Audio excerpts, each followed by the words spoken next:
Gathered for a rally of a different sort there at the Vatican in Rome. Ahead of the month of Lent, a month of sacrifice, Pope Benedict made a startling announcement saying he wanted to actually give up his job.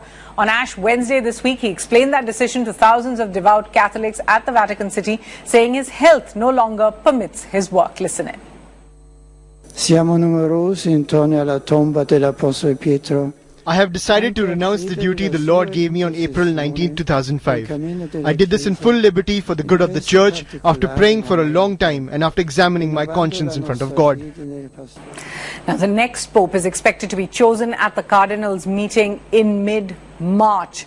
And of course, betting and much speculation is already on about just who will be next to lead the world's 1.1 billion Catholic population. Let's just take a look at the top contenders and why this becomes interesting. There is Cardinal Peter Turkson. He's from Ghana. And remember, this is the big question. Will it be someone from Africa? Will it be a non-white for the first time? Cardinal Turkson, of course, in the running. He's one of the front runners. He's also known for his flexibility on views, particularly when it comes to birth control. There's Cardinal Marc Ouellet. He's from Canada, a little stricter, in fact, in his beliefs.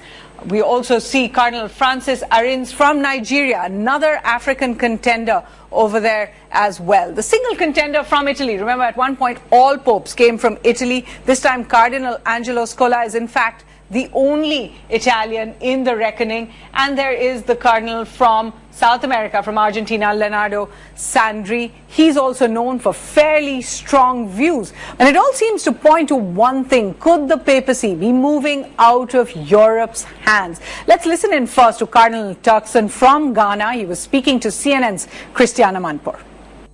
It is certainly possible to have a cardinal come from the southern part of the globe, from Latin America, from Africa, or from Asia. I mean, in several places, Latin America has had a faith for well over 500 to 700 years. In several places in Africa and Asia, we've had the church celebrate 50th anniversaries and centenaries. So we're beginning to see from all of this, young churches, mature prelates, mature churchmen who are capable of exercising leadership in the church.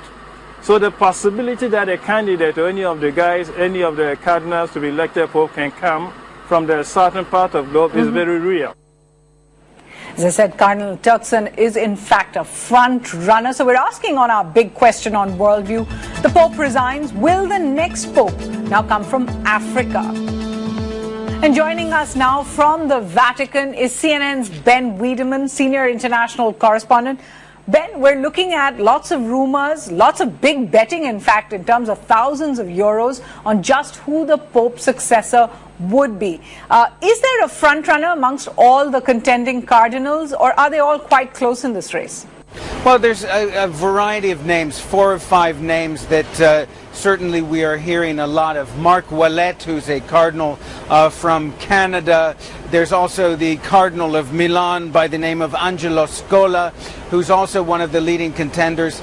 And one other person who, a name that's coming up quite a lot, is Peter Turkson, who is a Ghanaian cardinal. But we know that oftentimes in this institution that goes back well over 1,000 years, there's a tendency to be conservative in their choices. So there's a lot of speculation that it may well be an Italian Pope next. But at this point, it's really impossible to say. We're waiting for the conclave to begin. That's where 117 cardinals get together and elect in secret the candidate of choice. But really, until that white smoke comes out of the Vatican to indicate that the cardinals have chosen somebody, it's really just a guessing game. Ben, all but a few in fact, the last few popes have actually come from Italy. None have come from outside Europe. So really, what are the chances of a non-white cardinal being chosen, for example? Actually, there have been 4 cardinals who were born in North Africa. Victor I was the 14th Pope, excuse me, I should say Pope. He was the 14th Pope to be elected, and he was from Libya. So it's not quite correct that they've always been European, but certainly the Vatican has traditionally been very Eurocentric, and in fact, only 1 in 4 Catholics today is from Europe. The others are from Africa, Asia, Latin America, North America. So it's a much different church than it was, say, 1,000 years ago. But it's really hard to say, as I said, at this point, whether the church is willing to make that sort of dramatic move and go outside of Europe to choose a new pope. And then with this change, is the papacy itself changing? Will the new pope have to take more flexible views on contentious issues like women priests, like birth control, gay rights? I wouldn't even go to that conclusion, because you have to remember you had Pope John Paul II, who was an activist pope, but on social matters, on gay marriage, on abortion, on women priests, he was very conservative, as is Benedict XVI. And you have to keep in mind, the Vatican is the oldest continuously functioning institution on earth. And it moves very slowly, and it is very cautious when it comes to social matters, these social issues like gay marriage, like women priests, like abortion, which really will require stupendous leadership to make any real progress, any real change in the current position of the Vatican.